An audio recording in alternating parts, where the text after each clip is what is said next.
ആ അത് ശരി, നീ ഇവിടെ വന്നിരിക്കുകയായിരുന്നോ? ഒന്ന് പറഞ്ഞിട്ട് പൊക്കൂടെ രാഹുൽ, എവിടെയൊക്കെ നോക്കി ഞാൻ. ഹായ് സ്നേഹ, സുഖല്ലേ? ആ. എടാ നീ ഒന്ന് വന്ന, എനിക്കൊരു ഷോപ്പിംഗ് ഉണ്ട്. എന്താ എത്ര ആലോചിച്ചിരിക്കുന്നത്? വേം വാ, എനിക്ക് കുറെ ഷോപ്പിംഗ് ഉണ്ട്. പിന്നെ സ്നേഹ, നീ വീട്ടിൽ പൊക്കോട്ടോ. ഇന്ന് ഇവനെ വിടാൻ കുറച്ചധികം ലേറ്റ് ആവും, എനിക്ക് ഒത്തിരി ഷോപ്പിംഗ് ഉണ്ട്. നീ വേം വന്നേ. സമയമില്ല, ബാഗ് പിന്നെ പറയാം. വേം വാ, ഇങ്ങോട്ട് വന്നേ. നാളെ ട്രിപ്പ് പോകുന്ന കാര്യം അവളോട് പോയി പറഞ്ഞിട്ടുണ്ടല്ലേ? എന്നിട്ട് ഇപ്പൊ അവളെ കൊണ്ടാണോ വരാൻ പോകുന്നേ? എന്റെ പൊന്ന് രാഹുൽ, നിനക്ക് എന്താ പ്രശ്നം? എടാ, ബൈക്കിൽ എങ്ങനെ മൂന്നാള് പോവാനാ? പിന്നെ ടാക്സി വിളിച്ച് പോകാനാണ്, പിന്നെ ട്രിപ്പ് പോകണോ? ഞാൻ നമ്മൾ രണ്ടുപേരും മാത്രം ബൈക്കിൽ പോകുന്ന കാര്യം ഉദ്ദേശിച്ചത്. ഇത്രയും കാലം വലിയ പ്രശ്നമൊന്നും ഉണ്ടായിരുന്നില്ലല്ലോ.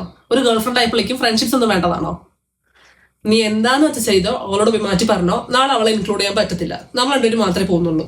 നീ പോയി എന്താന്ന് വെച്ചാൽ മാറ്റി പറഞ്ഞോ. അല്ലാന്നുണ്ടെ പിന്നെ നീ ഇനി എന്നെ വിളിച്ചോണ്ട് വരാൻ നിൽക്കണ്ട. മനസ്സിലായല്ലോ? Happy birthday Rahul. 12 മണിയാകാൻ 3 മിനിറ്റ് ഇട്ടത് എനിക്കും അറിയാം. പക്ഷെ 12 മണിക്ക് നിന്റെ ഗേൾ ഫ്രണ്ട് തന്നെ വിളിച്ച് വിഷയില്ലേ?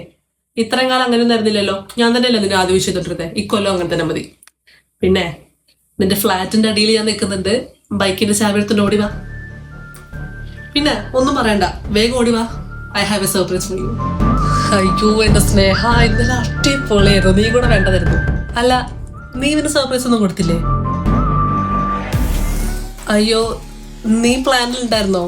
എടാ, നിനക്ക് പ്ലാനുള്ള കാര്യം എനിക്കറിയില്ലല്ലോ. നിനക്ക് എന്നെ കൂടി വിളിച്ച് ഇൻക്ലൂഡ് ചെയ്താൽ പോരായിരുന്നോ? എന്നാൽ പിന്നെ നമുക്ക് ഒരുമിച്ച് പ്ലാൻ ചെയ്യായിരുന്നു. എനിവേസ്, അടുത്ത കൊല്ലം നീ സെറ്റാക്കിക്കോ. പക്ഷേ ഇപ്പോൾ എന്റെ പൊന്നു മോനെ, സോ ഗുഡ് അല്ലടാ. ഞങ്ങൾ രണ്ടാളും കൂടി ഇന്നലെ ബൈക്കിന് കുറേ റൈഡ് പോയി. ഞങ്ങൾ പണ്ട് പോയിക്കൊണ്ടിരുന്ന കുറേ സ്ഥലത്ത് പോയി. ഭയങ്കര നൊസ്റ്റാൾജിക് ആയിരുന്നു അല്ലേ? അതിൻ്റെ കൂടെ ചെറിയൊരു ചാറ്റൽ വഴി കൂടി.